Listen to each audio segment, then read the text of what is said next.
Setelah kita pelajari bagaimana replacement pada algoritma optimal, LRU, dan FIFO, selanjutnya kita akan pelajari bagaimana replacement pada algoritma clock fallacy 1 bit.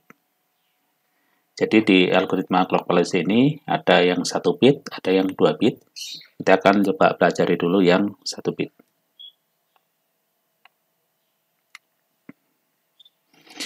Di algoritma clock fallacy 1 bit ini akan digunakan sebuah bit disebut dengan bit use yang fungsinya adalah untuk menandai apakah bit tersebut sedang digunakan atau tidak. Kalau sedang digunakan biasanya nilai bit use-nya 1, kalau sedang tidak digunakan bit use-nya 0. Algoritmanya adalah saat bit pertama kali ditaruh di memori, maka bit use-nya diset dengan 1. Artinya, bit yang ditaruh ke memori itu otomatis bit yang akan dipakai. Jadi nggak mungkin bit use-nya 0. Jadi setiap bit yang ditaruh di memori pasti bit use-nya 1. Kemudian ketika tabel bits-nya penuh, kemudian ada bits baru yang akan dimasukkan, maka di situ akan dilakukan pencarian bits atau frame yang nilai bit use-nya 0. Jika saat pencarian sudah menemukan bits dengan bit use 0, maka bits yang baru itu akan ditaruh di situ. Namun, ketika saat pencarian bit use pada bits tersebut nilainya 1, maka bit use 1 itu akan diubah menjadi 0. Dalam satu siklus, pastilah semua bit use yang tadinya 1 itu akan diubah menjadi 0. Jadi kondisi mula-mula bisa jadi untuk menemukan bit use 0 itu harus melakukan scanning dari awal sampai akhir. Karena bisa jadi seluruh bit use-nya mula-mula itu 1 semua. Sehingga ketika sudah dilakukan satu siklus pencarian, itu bit use-nya semuanya akan diubah menjadi 0, sehingga di siklus kedua pasti akan menemukan bits yang bit use-nya 0. Nah, ini sebagai ilustrasi, misal ya kita lihat alokasi bits ya di gambar sebelah kiri. Ini ada indeksnya dari 0, 1, 2, 3, 4 dan seterusnya. Di mana setelah sampai indeks terakhir, misalnya n-1, dia akan kembali lagi ke indeks 0. Karena di sini asumsinya tabel bits itu sebagai circular buffer. Indeks awal akan ketemu dengan indeks akhir dan terus proses pengisian seperti itu.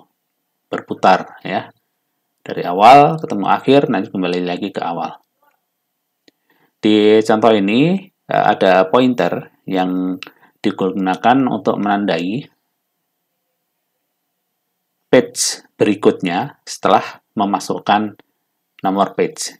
Jadi di contoh ini kita lihat pointernya menunjuk ke indeks nomor 2. Artinya ketika nanti ada page baru, di contoh ini adalah page nomor 727 ingin masuk, maka proses pencarian dimulai dari lokasi atau frame yang ditunjuk oleh pointer tersebut. Nah, kita lihat indeks nomor 2 ya. Di situ sedang diisi oleh page nomor 45, kemudian bit use-nya 1. Karena bit use-nya 1, maka frame tersebut itu tidak bisa langsung ditimpa. Oh ya, sekali lagi ini mengingatkan bahwa istilah page itu berkenaan dengan potongan atau bagian program atau proses, sedangkan frame itu berkaitan dengan lokasi di memori yang dipartisi atau tempat untuk menaruh page. Jadi biasanya satu page dengan satu frame itu ukurannya sama. Hanya beda penggunaan saja. Kalau frame itu biasa digunakan untuk RAM, ya, partisi di RAM, sedangkan page itu digunakan untuk pecahan atau bagian dari proses yang akan ditaruh di frame. Oke, jadi di sini kita sebut frame nomor 2 ya. Frame nomor 2 ini indeks 2 tidak bisa diisi karena bit use-nya 1. Maka bit use 1 ini saat dilakukan pencarian akan diubah menjadi 0 seperti yang gambar kanan ini. Ya, kita lihat bit use-nya jadi 0. Kemudian pointernya maju lagi satu langkah ke indeks nomor 3. Ternyata bit use-nya juga 1, ini nggak bisa ditimpa. Maka bit 1 ini akan diubah jadi 0. Ini yang gambar kanan. Kemudian maju lagi, nah menemukan di sini di indeks nomor 4 sedang diisi oleh page nomor 556 dan bit use-nya 0.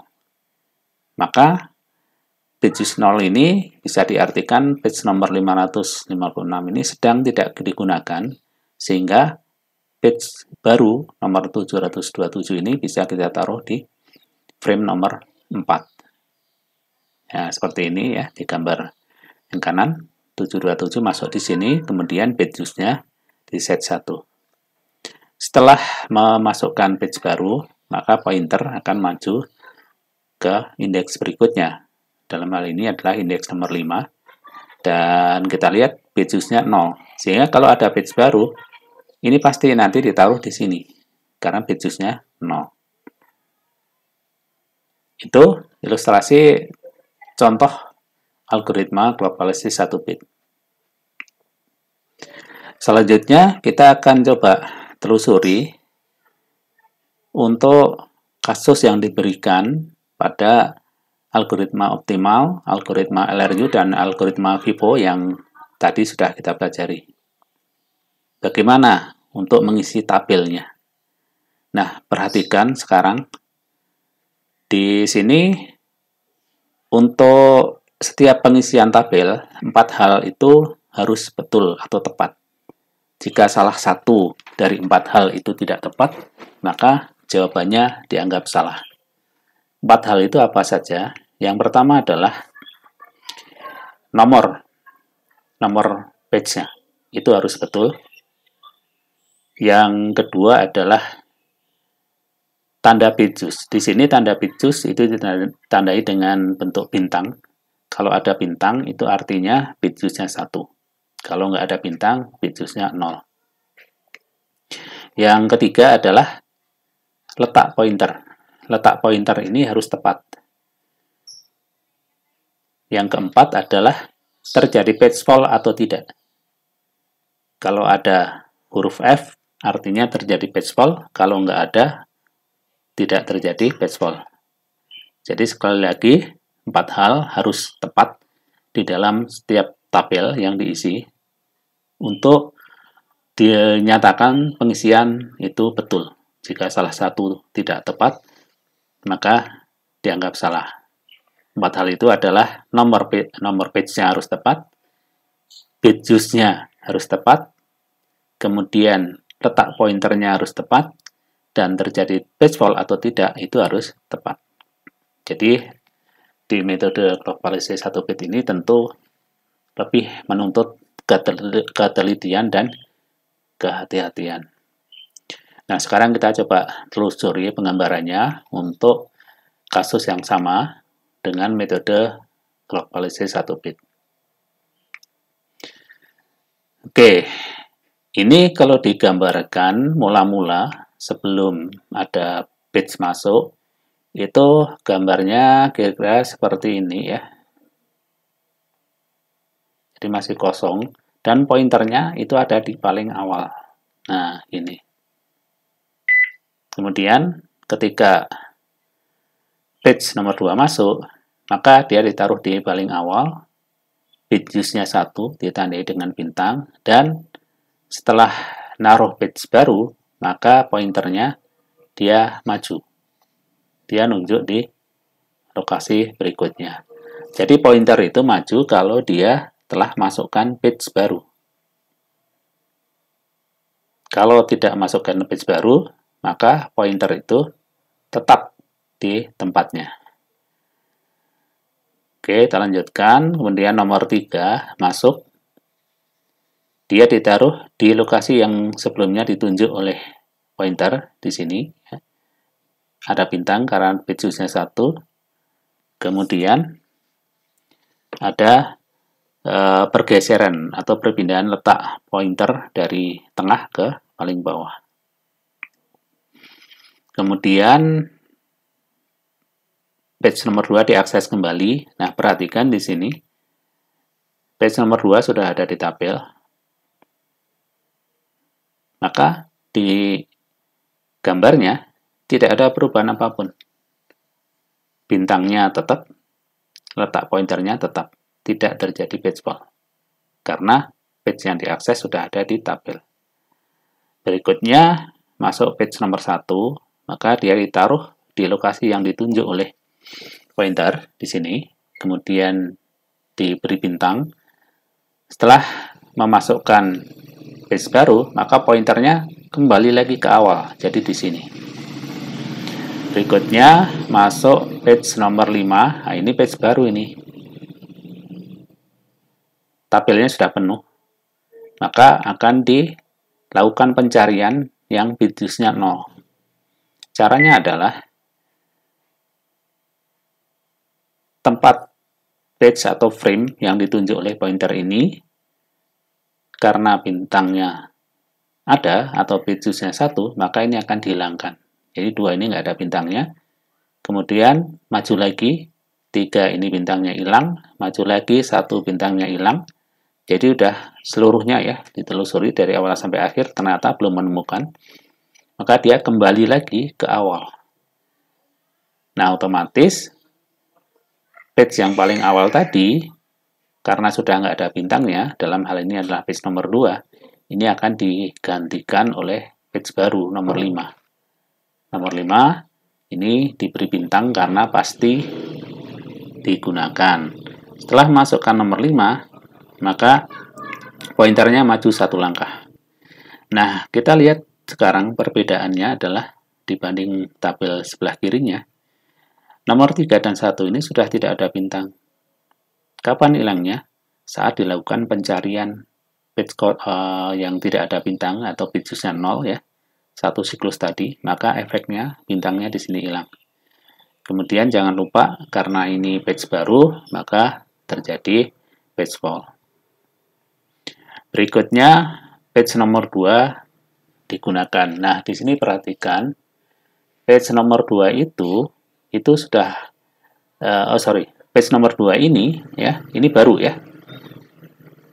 Nah, perhatikan yang ditunjuk oleh bintang, yang ditunjuk oleh pointer itu page nomor 3 tidak ada bintangnya. Otomatis ini langsung diganti oleh page nomor 2 ya. Setelah masukkan nomor 2, maka pointernya maju 1 langkah ke paling bawah. Jangan lupa ini terjadi page fall. Masuk page baru nomor 4, langsung ditaruh di paling bawah, diberi bintang, dan pointernya pindah lagi ke paling atas. Page fall lagi. Kemudian nomor 5 diakses, sudah ada di dalam tabel. Tidak ada perubahan apapun. Kemudian nomor 3 diakses, ini belum ada di tabel. Maka dilakukan scanning lagi dari awal sampai akhir. Sehingga baru menemukan tempat itu di paling awal ya, yang bintangnya sudah dihapus duluan.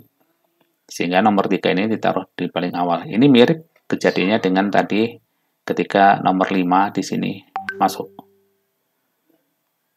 Berikutnya page nomor 2 diakses. Nah, perhatikan sekarang page nomor 2 ini sudah ada di tabel, hanya saja tidak pada bintang. Maka yang terjadi adalah page nomor 2 ini cukup ditambahi bintang, artinya dia sekarang digunakan. Dan perhatikan, pointernya itu tetap di lokasi yang sama. Jadi, pointer itu akan bergerak maju ketika memasukkan page yang belum ada di tabel. Kalau page itu sudah ada di tabel, pointernya nggak perlu maju. Berikutnya, page nomor 5. Nah, ini belum ada di tabel ya. Page file lagi. Maka, dilakukan pencarian dari frame yang ditunjuk oleh pointer. Karena ada bintang, maka bintangnya hilang. Kemudian maju lagi. Nah, nggak ada bintang, maka nomor 5 taruh di sini. Kemudian setelah masuk ke nomor 5, pointernya maju satu langkah. Nah, kita lihat sekarang. Page nomor 2 tadinya ada bintang, menjadi kosong bintangnya. Ini dikosongkan saat dilakukan pencarian untuk memasukkan page nomor 5. Kemudian terakhir, page nomor 2 diakses. Yang terjadi adalah hanya menambahkan bintang. Karena page nomor 2 sudah ada di tabel. Pointernya tidak pindah. Nah, dari contoh ini kita bisa lihat ada 1, 2, 3, 4, 5 page fault. Sehingga page fault rate-nya untuk clock fallacy 1 bit ini sebanyak 5/8. Ya, page fault rate-nya adalah 5/8.